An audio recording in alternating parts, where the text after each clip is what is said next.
ठाकुर जी ने हमें सुख और भोग, किस तरह का सुख और किस तरह का भोग करने के लिए निर्देश दी हैं, उस विषय में चंद बातें आप सभी के सम्मुख लेके आई हूँ। सुख का अर्थ वही है जो बींग को, सत्ता या जीवन को स्वस्थ, सजीव और उन्नत कर पारिपार्श्विक को उस प्रकार बना दे, और प्रकृत भोग तभी वहाँ से अभिनिंदित करता है। ये जो सुख है और ये जो भोग है, हमें अपने जीवन में किस तरह का सुख और भोग हमें करना चाहिए, उस विषय में ठाकुर जी ने हमें ये बातें बताई हैं। सुख वो होता है जो हमारे सत्ता या जीवन को सुस्त, सजीव और उन्नत कर दे, और केवल हमारे जीवन को ही नहीं बल्कि हमारे जो हमारे आस पड़ोस के समस्त लोगों के जीवन को सुस्त, सजीव और उन्नत कर दे। यही सच में प्रकृत भोग है और यही सच में प्रकृत सुख है। यही हमें अपने जीवन में गौरवान्वित करती है, और यदि हम इस तरह का सुख और भोग अपने जीवन में करते हैं तो हम ज़रूर अपने समाज को उन्नयन की दिशा में लेके जाएंगे।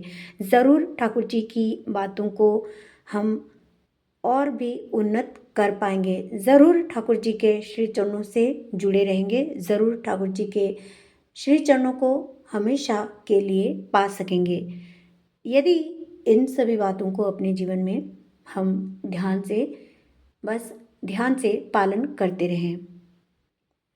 इसी के साथ साथ मैं एक वाणी और कहना चाहूँगी कि ठाकुर जी ने कुमारी जीवन में कुमारी कन्याओं को किस तरह से रहने के लिए कही है, उस विषय में चंद बातें आप सभी को कहना चाहूँगी। कुमारी कन्याओं का पिता के प्रति अनुरक्ति रहना, उनकी सेवा और साहचर्य करना, उनके साथ वार्तालाप करना उन्नति का प्रथम और पुष्ट सोपान है। ये परम प्रेम में श्री श्री ठाकुर अनुकूल चंद्र जी की सुंदर सी वाणी है, और ये हमें कुमारी जीवन को सुंदर दिशा प्रदान करने वाली एक बहुत सुंदर वाणी है, और इसको हम जितना अपने जीवन में पालन करेंगे उतना भविष्य के लिए सुंदर माता तैयार करेंगे, भविष्य के लिए सुंदर गृहिणी तैयार करेंगे, भविष्य के लिए सुंदर समाज तैयार कर सकेंगे जो उन्नत होगा, सार्थक होगा और ठाकुर जी को पकड़ के चलेगा।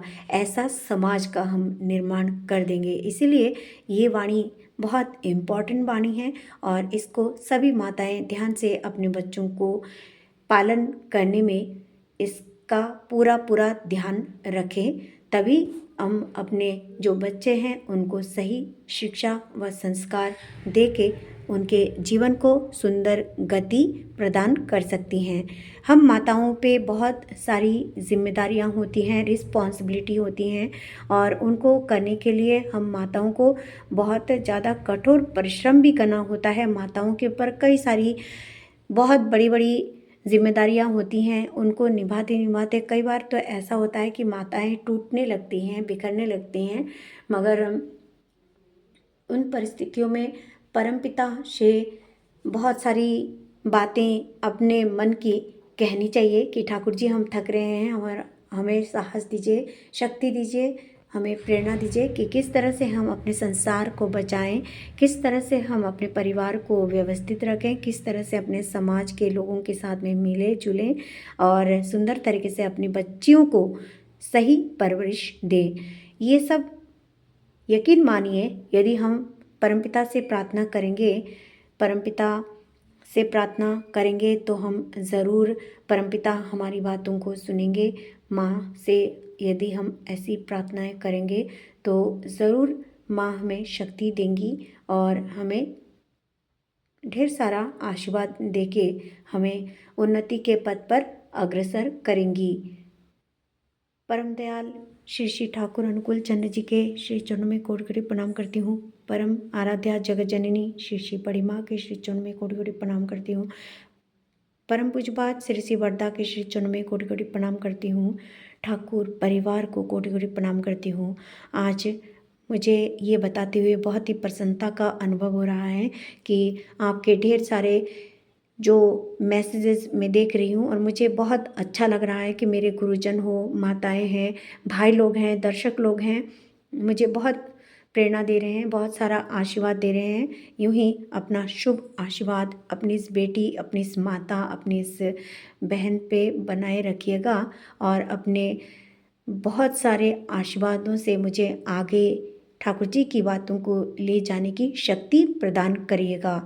आप सभी की मंगल कामना मेरे परम दयाल के श्री चरणों में करते हुए आज यहीं आप सभी से विदा लेती हूँ। जय गुरु, वंदे पुरुषोत्तमम।